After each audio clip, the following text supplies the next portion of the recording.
Nako po, hindi nakalusot itong si Sara Lustay Duterte, sapagkat itong confidential funds na mayroong kalakip na impeachment laban sa kanya ay tuloy, mga kaibigan. Alright, welcome back to my YouTube channel. I'm Andy's Vlog. Eto, pag-usapan natin ito. Medyo matagal-tagal na ito. Ilang buwan na hindi ho napag-usapan itong confidential funds impeachment laban ho kay Sara Duterte. Ibabayo ko sa inyo ang latest update. Hindi ho nakalusot itong si Sara Duterte, kaya't ngayon ho ay nataranta na, hindi na alam ang gagawin sapagkat eto ang matinding sinapit. Sa like muna sa video na ito kung nagustuhan nyo po. Sabay-sabay po nating i-like ang video na ito. Sa lahat ng hindi pa nakasubscribe dito sa aking YouTube channel, please subscribe. Pwede rin po kayo mag-share ng video na ito. Eto, talagang napapansin natin na talagang talamak na ang korupsyon, pagnanakaw ng pera ng taong bayan sa Republika ng Pilipinas, ng involved na ang mga gumagawa ay ang mga binoto na politiko. Binoto nyo paano? Tapos ang suplisa nyo ay pagnanakawan kayo. Ay sino yan? No? Kabilang diyan si Sara Lustay Duterte.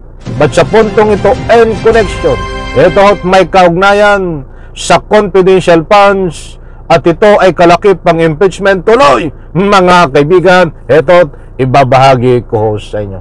Shoutout po sa lahat, mga kaibigan. Pinangatan ni Vice President Sara Duterte ang administrasyon dahil sa manoy paninira sa kanya, at ang ugat daw nito ay ang posible niyang pagtakbo sa pagkapangulo sa 2028. Live mula sa TV5 Media Center, nangunguna sa balita si Camille Samonte.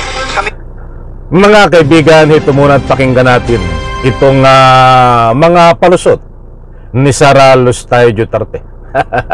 Sa bagay, hindi na ho tayo magtaka dahil matagal niya na ho itong gawain. Ang baliktarin ang pangyayari, mga kaibigan.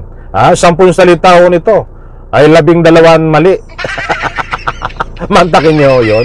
10 salita pa lang yun, 12 mali. Ganyan ho katindi magsinungaling, magpakalat ng anumang fake news na imbento itong si Sara Lustay Duterte. Kahit hindi na ho tayo magtataka kung ang kanyang mga tagasunod ay nabubudol niya at nagpapabudol din ho itong kanyang mga tagasunod. Sa bandang gitna ho ng ating tinatalakay ay ibabahagi ko po sa inyo ang usapin na confidential funds niya na natingga ho yan, na hindi ho natuloy ang impeachment. But sa puntong ito, mga kaibigan, ay mayroon pong magandang balita. Ibabahagi ko po sa inyo sa bandang gitna. Ito muna ang pakinggan natin and connection dito sa usapin ng kinakaharap ni Sara Duterte. Ang payag na yan ng Vice Presidente. Nako. Gigi, naniniwala si Vice President Sara Duterte na pilit na inuugnay ang kanyang ama na si dating Pangulong Rodrigo Duterte at kaalyado nitong si Senator Bongo sa flood control scandal bilang paghahanda sa 2028 elections. Giit ng bise, parte umano ito ng paninira sa kanya dahil posible siyang kumandidato sa pagkapangulo. Pakinggan natin ang pahayag ni VP Sara. Ay pakinggan po natin ang pahayag nitong si Sara Lustay. Tingnan niyo kung paano magsinungaling ito. Ang ginagawa nila mag-atake sa dating Pangulong Rodrigo Duterte at yung Senator Bongo, gusto lang din nun na matamaan yung ako. Dahil paniwala nila at siguro pakiramdam nila sa ako sa mga kandidato sa pagkapangulo sa 2020. Ayaw ko na kang patapusin yan, mga kaibigan. Ay, nasa sa inyo ho yan. Kung makatakbo man siya ng Pangulo, gusto nyo po bang maging presidente ang katulad niya na kulang ng tornilyo sa utak? Ay, hindi na nga kaya ito ng albularyo eh. Kailangan dito espesyalista na albularyo para mapasuri ang tunay na laman ng kaisipan. Kulang ho sa tornilyo ito?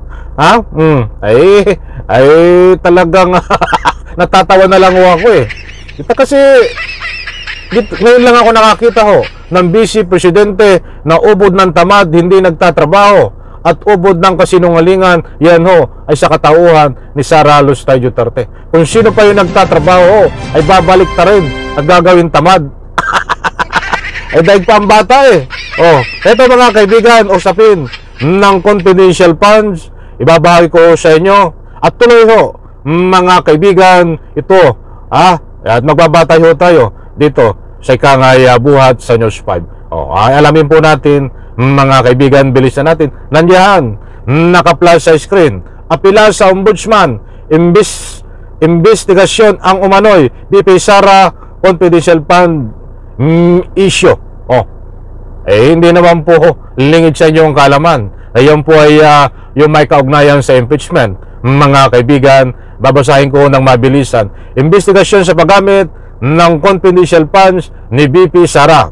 Ipinanawagan ng Tindig Pilipinas at Akbayan, partele sa Office of the Ombudsman, ang agarang investigasyon sa manumalyang paggamit ng confidential funds at intelligence funds ni Vice President Sara Duterte. Sa kanilang inihaing liham sa opisina, idinitalye nila ang article of impeachment na pwede raw magamit ng ombudsman sa pagsisiyasat at posibleng pagain ng mga reklamo laban sa bisi. Hinihiling din ng mga grupo na masilip ang umano'y korupsyon sa laptop procurement ng Department of Justice.